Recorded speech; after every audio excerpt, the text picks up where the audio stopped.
Hi there, and welcome to The Day I Learned About, the show where we learn it's easier to topple an empire than kill a man with big dick confidence.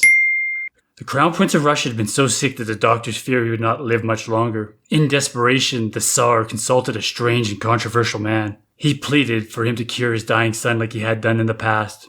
A short time later, this man stood in front of the Tsar after healing the young prince. Success, where the best doctors in Russia had failed. This was a miracle, but it wasn't the first time he had saved the Tsar's son. But this time, the strange man spoke a prophecy. If he died or the Tsar's family abandoned him, both the prince and the crown would be lost forever. That's right, we're talking about Rasputin, Russia's greatest love machine. That 70s disco was based on one of the most interesting people I've come across in all of history.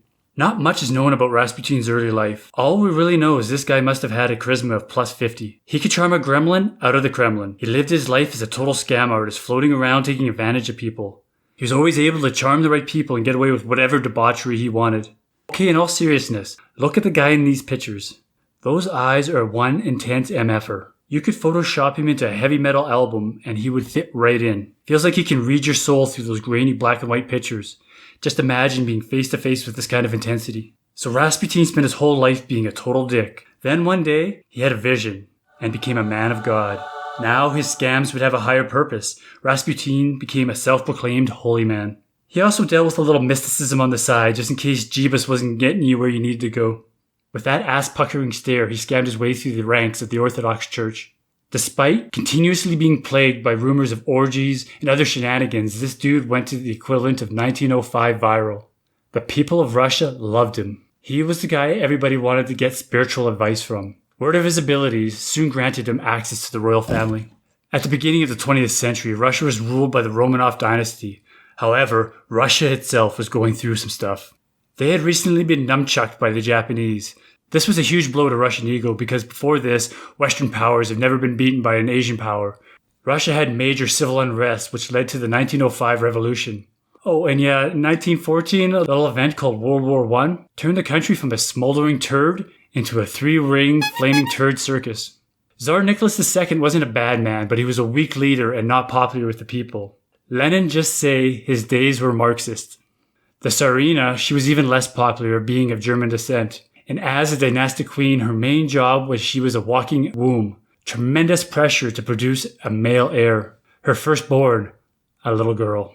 Her second, another girl. Third, a girl. Fourth, a girl. Fifth child, a baby boy.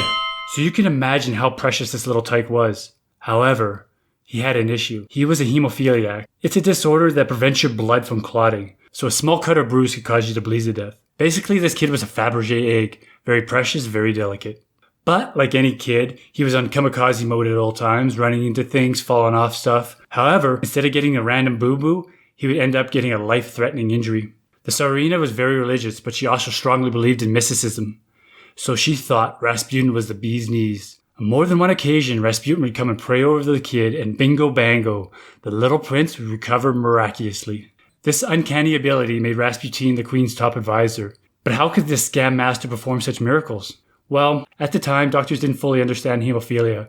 They would poke and prod at the young prince, trying to force a cure as well as give him aspirin, which thins the blood. Basically the opposite of what the kid needed. Rasputin's presence created a calm. He sent away all the doctors and put a stop to the blood-thinning aspirin. No one could deny when he was around, the prince got better. Modern historians say a lot of Rasputin's reputation had been exaggerated. Like in the song where it states he was the lover of the Russian queen. Probably not the case. However, for sure he overstepped boundaries. At the minimum, he was a sex pest. He would give long, lingering, hip-pushing, creepy uncle hugs, smelling the seats of young girls when they got up, collecting fingernail clippings, straight up goosing the royal family's female guests. Just a full-on creep show. Yet due to his perceived powers, he had been elevated to one of the most important people in the Russian Empire. Meaning Rasputin could get away with anything, and he took full advantage of this. He became advisor to the crown. He molested every girl in town. His behavior made all the nobles frown, and they wondered, how can we stop this clown? Only choice is to put him down. Rasputin had a few very powerful people that thought he had a direct link to God. However, everybody else was sick of his shenanigans. The nobles finally had enough. The country was falling apart and balls deep in the biggest war the world had ever seen. The Tsar was limp-wristed and everybody saw it. Rasputin was the puppet master. He had to go. The plan was to make it look like an accident during a party at the palace. Some nobles invited him to a secluded room in the basement as a guest of honor, where they had prepared poison inside of pastry and wine. He ate several pastries and drank a few bottles of wine. However, he was completely unaffected by the poison. All that happened was the psycho-eyed bastard asked for more. He is a warlock. Abort! Abort! No. I got a real slick idea. That was your slick idea? Everybody will know it's us now. When the Tsar finds out, we are dead. Oh, God. Ah! That's right. Rasputin stood up and attacked the man that had shot him. Then he ran out into the streets. At this point, the nobles were completely shocked and not sure if they could even kill Rasputin. But they did the only thing they could. They chased down Rasputin, making a huge scene, and shot him again. Then, one more time in the forehead, point blank. They wrapped him up in some blankets and took him to the river. At this point, I'm sure that they were ready for him to jump up and start doing that Russian squat dance. But no, they dumped his body in the frozen river and he was found a few days later. Now, remember that prophecy Rasputin told the Tsar at the beginning of the story? Within a year and a half, the Tsar was disposed and the country fell to the Bolsheviks in the October Revolution. The entire Romanov family was murdered in cold blood in the basement of a palace. This was right in the middle of World War I. The Russian armies just stopped fighting, and the Russians dropped out of the war.